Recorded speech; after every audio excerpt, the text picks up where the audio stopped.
Hello，大家好，今天13号，然后明天14号，国考吧，然后就可以回家了。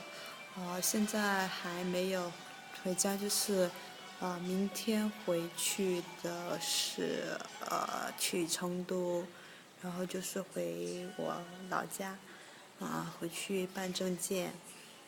办完了，大概就是这个月的25号，回广州。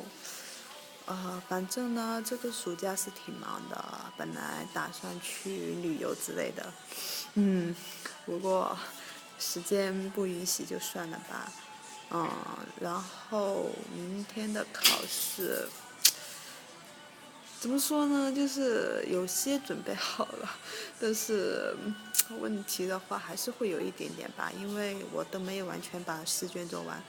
然后晚上7:55的飞机，到了那边大概都已经10点了吧，10点了，我不知道还有没有地铁或者是大巴之类的到那个，坐那个火车去南充，然后再转车，然后才到。